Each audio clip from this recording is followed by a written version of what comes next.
We're getting ready to talk about a couple that you guys may not have heard about.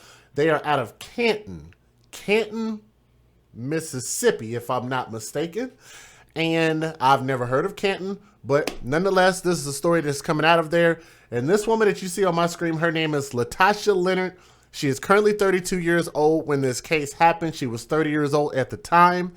And she will spend the rest of her time on this earth in prison. Apparently, Mississippi is not playing, and I am happy that they are taking a stance to defend these children, because I've told you guys plenty of times that these children cannot speak for themselves, nor can they defend themselves. So I really, really am appreciative of the fact that they took this case very seriously. Again, her name is Latasha, Latasha Leonard, Leonard, 34 years old. Currently, if you guys want to look her information up, then feel free to do so. We're going to talk about him here in just a moment, but he was also basically a bystander in this situation and allowed this thing to go on. But she was sentenced to serve 30 years in prison for felonious abuse of a child by Circuit Court Judge Steve Ratcliffe. So in 2007, Madison County Child Protective Services received a complaint about possible neglect on Latasha Leonard. So how do we get there? Because somebody saw something and they said something. How many times have I told you guys that? If you guys see something, please say something. This story is going to prove why that is important to do, because of the fact that it actually saved a child's life in this situation. And also, this also shows, if done correctly, Child Protective Services can actually be very, very productive when it comes to the role that they play in our communities, okay? Now, the Mississippi Bureau of Investigation, the Canton Police Department, and Child Protective Services joined forces and later discovered that Latasha Leonard had a 10-year-old son that had been severely abused and neglected. I want you guys to understand how bad this is. They had to discover that she had a 10-year-old son.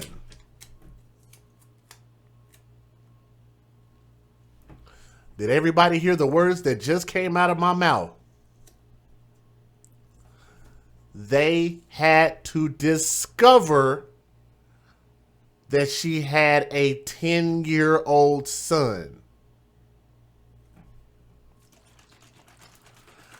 I need to make sure that resonates with everybody.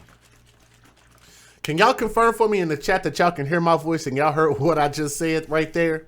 Because that's pretty deep.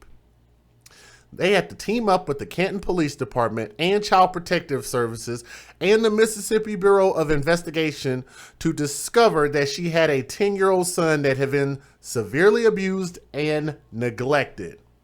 Her son was admitted to a hospital, and her 10-year-old son, think about this, guys. Her 10-year-old son weighed a total of 41 pounds and standing at 3'4".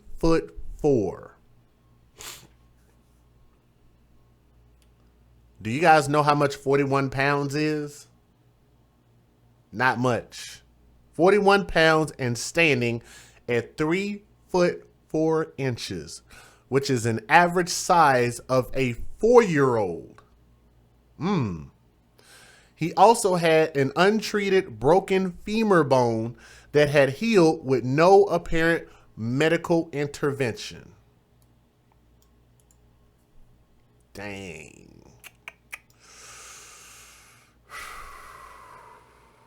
The femur bone is your thigh bone. Do y'all know how hard of an impact that has to occur in order to break your femur bone? Absolutely insane. And they say that it healed on its own with no apparent medical intervention. So they didn't even take him to a hospital, a doctor, nothing. Now, later on, investigators discovered that the child had never been enrolled in school and had not received medical or immunizations immunizations since he was 18 months old. Now, according to the Office of District Attorney, the young boy was forced to stay in a small space between a dresser and the wall in the family's home for almost 24 hours a day. He was frequently tied up, beaten, and denied food by Latasha Leonard. This should break your heart, but again, I want to remind you guys that this is a positive story because the child actually lived to tell about this, okay? So there's actually a lot of room for redemption here, especially if he makes a full recovery. And again, I want to remind you guys, if you're watching the stream, please make sure you look down and click that thumbs up. If you guys would, that'll help share our stream and let other people know that we're live right now. If you guys would, help your boy out, that will be quite a bit helpful, okay? Well, I drink some of this Karma Wellness Water. If you guys have not tried this, make sure you pick that up. I'll read this part again. According to the Office of District Attorney, the young boy who was forced to stay in a small space between a dresser and the wall in the family's home almost 24 hours a day, because I want you guys to understand how she got so much time in jail. 24 hours a day, and he was frequently tied up, he was beaten, and he was denied food by Latasha Leonard. And as you guys can see from the screen, she does not look like she's missed a meal.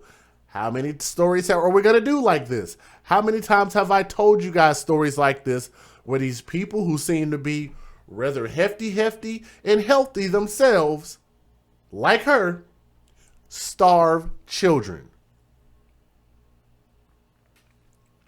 and torture them, basically. That's correct. He was not allowed to go outside and play or eat with the rest of the family. Leonard even attempted to deny his existence to law enforcement at the beginning of the investigation. The child was placed in a therapeutic foster home because clearly he needs a crap ton of help.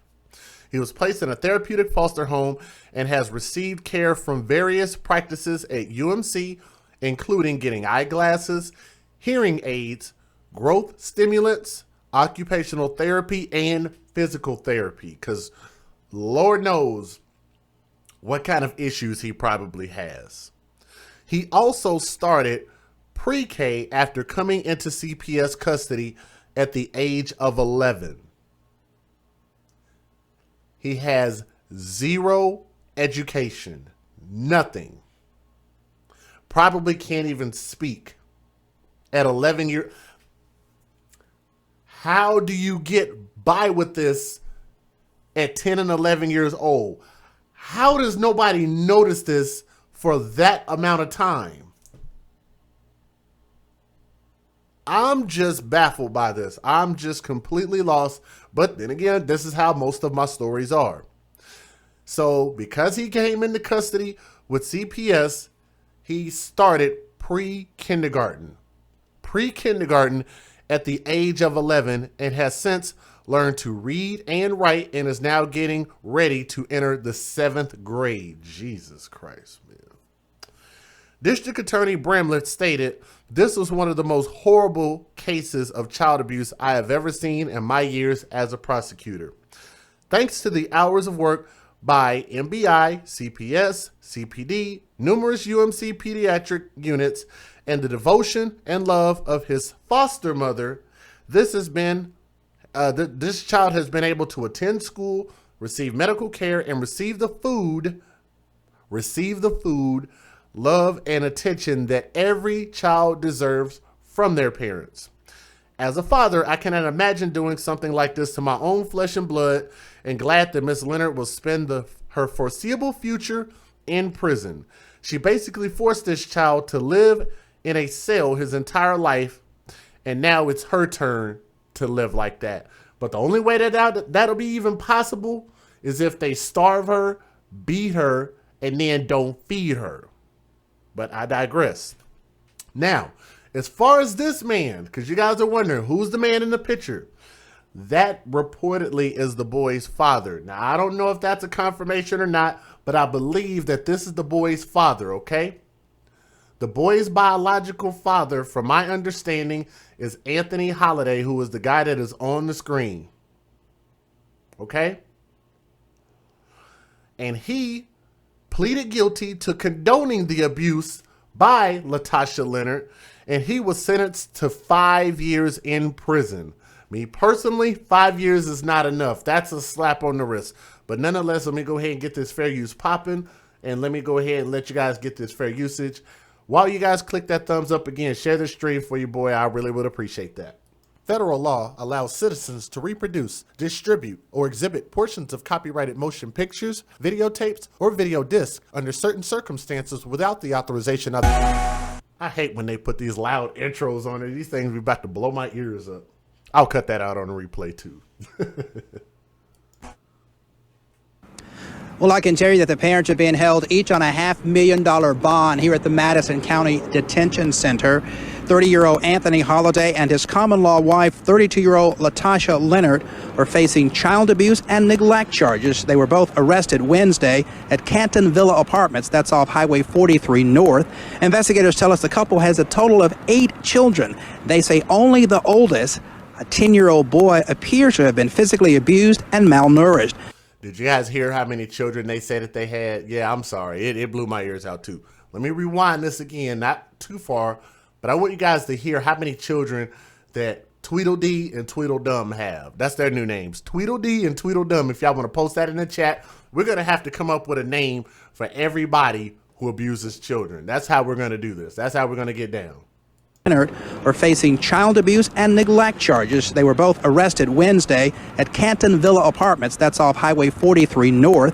Investigators tell us the couple has a total of 8 children. The couple has a total of 8 children. The couple has a total of 8 children. The couple has a total of 8 children. The couple has a total of 8 children. And no, this video is not broken. I rewinded that so y'all could hear the fact that Tweedledee and Tweedledum have 8 children. Now, where did these children come from? Lord only knows. With this woman being 30 years old, they could very well have come all from her, but I seriously doubt it. But they could have come in contact with some foster kids. Maybe some of those kids could have been his that he brought from another woman. But just, I don't know, man. But if these kids are alive, which I'm sure that they are, which the one that was abused the most is actually alive. So one would have to assume the fact that CPS, the police, and the courts and all of them probably do not want to give us much information as to where they are and who's taking care of them, obviously, because you want to protect those children and you do not want them in any potential harm or danger, okay? The couple has a total of 8 children. They say only the oldest, a 10-year-old boy, appears to have been physically abused and malnourished. Now, we've learned that the State Department of Human Services first was alerted to possible abuse problems 5 years ago. This family had been on DHS's radar since 2011, and we're just now at this point. Well, you know, there was a prior DHS call to the home in 2011. Did somebody drop the ball? There does not appear to be so. You know, when normally DHS is not going to respond regularly unless there's complaints or things of that nature. The couple denies abusing their child. Nevertheless, all of the children are now in the custody of DHS. Now, if they had complaints before, I don't even know how you get away with having that many children around the house. Me personally, I believe that if you get over 4 children inside your house, you should be checked on a regular basis. Even if you are a married couple. I don't know. I'm not saying that we need more government, but we do need more accountability. People just need to be more visual and just be on the lookout. Look for things that look a bit off. A Canton woman is headed to prison for child abuse. Madison and Rankin County's District Attorney John K. Bramlett Jr. says Latasha Leonard has been sentenced to 30 years for felonious child abuse. Several agencies discovered back in 2017 her 10-year-old son was severely malnourished, weighing only 41 pounds. That's the average size of a 3 to 4-year-old child. The child also had a broken leg. So go ahead and move on to the next video. We got a couple more of these. Let you guys hear a little bit more of the story. A Canton woman is headed to prison for child abuse. Madison and Rankin County's District Attorney John K. Bramlett Jr. says Latasha Leonard has been sentenced to 30 years for felonious child abuse. Several agencies discovered back in 2017 her 10-year-old son was severely malnourished, weighing only 41 pounds. That's the average size of a 3 to 4-year-old child. The child also had a broken leg. Dang, Peach Cutie Pie said, I have 2 sisters with 5 each. So tell me this, like, because this is my opinion. I believe it's very hard to raise that many children, even if you are married, even if you have help, because I'll tell you guys this, and it's not to say that it can't be done, and because I know people that have even more kids than that. Like, you know, shout out to one of my guys who actually used to run this, or still runs this Christian camp. But I think him and his wife are up to like 8 or 9 kids, possibly even 10. But they believe in God and being fruitful and all of that stuff. And I get it. They believe in having as many kids as God would allow them to. But that is a lot of personalities. That is a lot of people to get to know. That is a lot of mouths to feed. That is a lot of attention to give. That is a lot of looking out for all of these different people who could do a whole bunch of different things. And I don't know, man, it's just a lot. And like I say, it could be done, but I think it takes a lot of support and effort to be able to take care of that many human beings.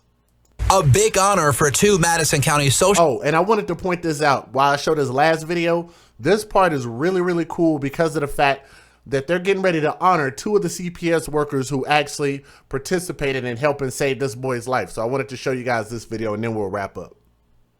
A big honor for 2 Madison County social workers who saved a boy's life. A lot of times it's not about the recognition, it's just about saving the lives of children and working with these families. So this award means a lot. Friday, Governor Bryant awarded Tasha Rawls and Melanie Vaughn the first ever Governor's Award for Outstanding Service in Child Protection. It happened at a conference of social workers. It makes me feel good, and it makes me feel like I'm making a difference and that the work that I'm doing is actually being noticed. Rawls said the boy's parents initially said he didn't exist. I truly believe that this child at some point would have been dead, because when we did realize that the child was in the home, but we couldn't tell the age of the child. Yeah, especially because of the fact that he was so abused. Like, he was like at 40-something pounds and 41 pounds and 3 foot 4 inches. Man, that's crazy. We couldn't tell the age of the child. Investigators said the 10-year-old boy's parents had locked him in a closet and starved him. How is he doing now? He's thriving. First, when we found him, he had the physical appearance of a 3-year-old, but now he's starting to grow, so it looks like he's going to be able to grow and have a positive outcome in his future. Officers eventually arrested Anthony Holliday and his common-law wife, Latasha Leonard, at Canton Villa Apartments, where the boy was rescued from. They were accused of child neglect and abuse. The couple had 8 children in all of them now in state custody because of what these 2 women did. It's common, and it's like no one pays attention, but the fact that someone actually did pay attention to this situation and it made media attention, it just makes me feel good about what I'm doing. I'm going to replay what she just said so you guys can understand why we do what we do. And it's like no one pays attention, but the fact that someone actually did pay attention to this situation and it made media attention, it just makes me feel good about what I'm doing. Rewind that one more time. Women did. It's common, and it's like no one pays attention, but the fact that someone actually did pay attention to this situation and it made media attention, it just makes me feel good about what I'm doing. Reporting from Jackson, Ross Adams. And I want you guys to understand what she was saying. What she was saying was the fact that somebody saw something was wrong and they reached out and they spoke out and said something and they reported it. And it sounds like they reported a couple different times. So it enabled the state to be able to go in and do their job, which allowed those 2 black ladies, and shout out to them that work for CPS. I know a lot of us, sometimes we feel kind of, you know, on both sides about CPS. Sometimes we feel like they do a bad job. Sometimes they do a good job. But overall, I've always told you guys, it is not the state's responsibility to take care of these children. It's not CPS's responsibility. It's not the police. It's not the Federal Bureau of Investigation. It's not the Mississippi Bureau of Investigation to raise these 8 children that Latasha Leonard and her common law husband, Anthony Holiday, this dude, hashtag when you date thugs, you date death, right? It's not their job. It is the parents' responsibility to raise these children. It's not the president's responsibility. It's not Donald Trump's responsibility. It is the responsibility of the parents. And I've told you guys that plenty of times. And again, this is a beautiful story. The fact that all of these children were recovered and they're alive, I think that's a good thing. But like I say, it is the responsibility of us as law-abiding citizens, as United States American people and neighbors, family, friends. It is all of our responsibility. If you see something wrong, it is your absolute responsibility to speak out and say something and report it. I know, like I say, you got these pro-black people out there that don't believe in telling on black people, that don't believe that no black people should be in jail ever for anything that they do. But I'm not one of those people. I don't see black and white when it comes to that type of thing. I see right and wrong. I see criminal, and I see being a law-abiding citizen, and I see those that are not. Very, very simple. That's the way that I get down. I advocate for children. And I also had to tell a person recently, and I don't want to call their name out or anything like that, but emailed me a story where they thought that a mother was in a situation where she was done wrong, where CPS took custody of her kids, and the kids ended up passing away for whatever reason. And I looked up the story and I got to see, and I was like, wait a minute, hold on. I see a lot of errors that the mother made, not only from when the mother had the kid, but the mother had her kid taken from her and had the kid go into the foster care system. So I told her, I said, if you want me to do this story, and I know you're trying to advocate for this woman, but I'm trying to tell you, if I do this story, I'm going to see something. If I see something that's wrong, I'm going to call it out, even if it's against the mother, period. Because my job is to always be on the side of the children. I'm going to always speak from their perspective. And I think it's weird the fact that we do not maximize on the opportunities to just do the basic things by kids. Make sure that they eat. Make sure that they sleep. Make sure that they can talk. Make sure that they can walk. Make sure that they can play. Like simple stuff. Like it's like parenting is like we make parenting too freaking hard. And if it's not something that you want to do and do properly, then I don't think that you should be a parent. If you feel like you have to physically abuse your kid, then you should not be a parent. If you feel like you have to starve your kid, you should not be a parent. If your kid is getting on your nerves or you're dealing with a woman and you know you don't like kids, then guess what? Find your woman that don't have kids or wait for one that don't. Because I hate when these dudes continue to blame these women because they like, you know what, I don't like these kids. And then they end up abusing the kids. Well, just get with a woman that ain't got kids. For these women that don't want to have these kids, just like oh God, I just forgot her name. Oh, I forgot her name. The girl that called her kid ugly. For her to have all of those 6 kids and then to turn around and be like, you know, it's something wrong with this kid's genetics, the way that he looks. Well, I'm like, wait a minute, you're the parent. You brought these kids in this world. You are the one that is responsible.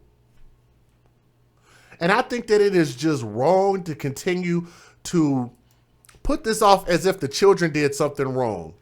And for these children to suffer in fear, to suffer in shame, and to suffer in silence, I think is the absolute worst travesty that we can do to, you know, our people, right?